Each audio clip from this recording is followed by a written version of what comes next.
Au début du programme, je vous ai dit que la pleine conscience était un peu comme sauter d'un avion sans parachute.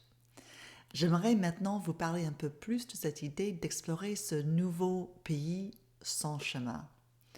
Mon père était collectionneur de livres, peintures et toutes sortes de briques et de brocs, et alors je n'ai jamais fait de vacances avec lui à la montagne ni à la mer, mais le week-end souvent je me suis trouvée avec lui dans les greniers pleins de livres et d'objets poussiéreux.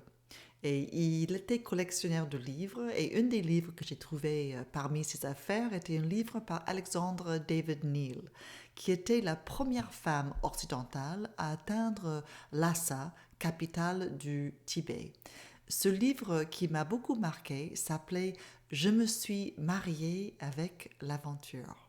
Alors voici une citation de Alexandra David Neal. La vérité apprise d'autrui est sans valeur. Seule compte, seule est efficace la vérité que nous découvrons nous-mêmes. Ce que nous faisons de notre temps, là où nous mettons notre attention, moment après moment, jour après jour, année après année, est vraiment cet apprentissage que nous apprenons la vérité par nous-mêmes. Et cela peut avoir une très forte influence sur notre santé, notre bien-être général et notre capacité à continuer à se transformer et se développer tout notre potentiel et d'une manière optimale. Notre vérité alignée avec nos valeurs est notre compas pour cela. Le passé et le présent ne dictent pas l'avenir, mais nous amènent simplement au point à partir duquel nous irons de l'avant. Le choix vous appartient. Notre espace de pratique devient un espace de liberté de répondre à nos besoins et notre vie devient un espace de liberté d'agir.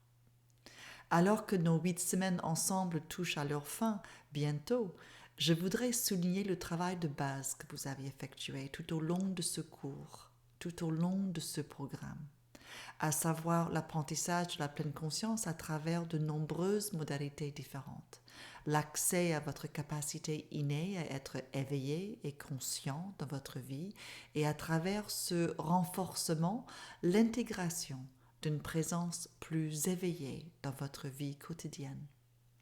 Lorsque nous prenons ce temps dédié et imprégné de notre intention découvrir davantage cette question qui suis-je, nous sommes souvent surpris.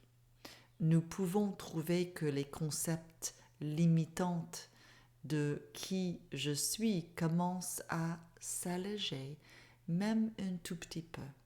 Et cela peut parfois être déstabilisant. Nous grandissons et nous nous développons.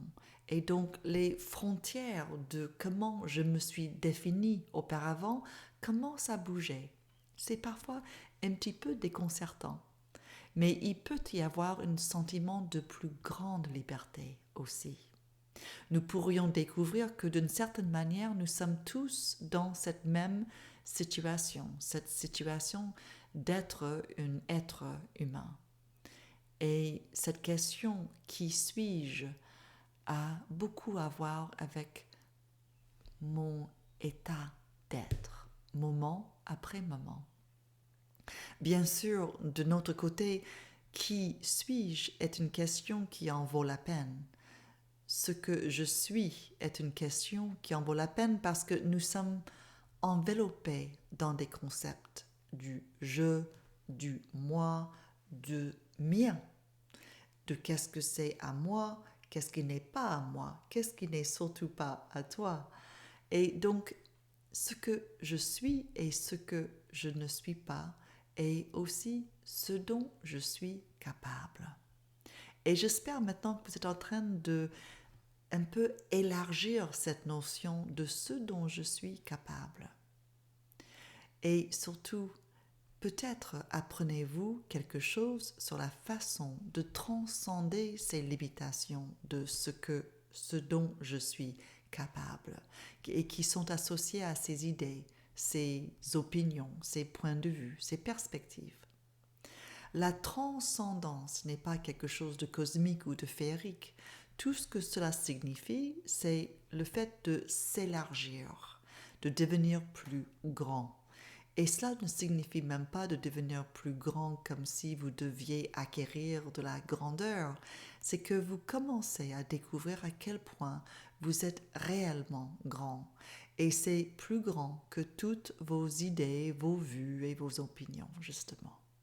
Chaque fois que vous êtes capable de vous arrêter un moment, de vous abstenir d'une vieille habitude ou de faire un nouveau choix, cela reflète votre grandeur, votre reconnaissance grandissante de qui vous êtes et de ce que vous êtes réellement. Et même dans cette vision grandissante, il y a sans doute un sentiment parfois de ne pas savoir. Et cela ne doit pas nous effrayer. Nous ne savons pas tout. En fait, cette ignorance, cette lâcher-prise de ne pas savoir nous permet de faire de nouvelles découvertes. Ce non-savoir nous permet de saisir les possibilités émergentes dans nos propres vies.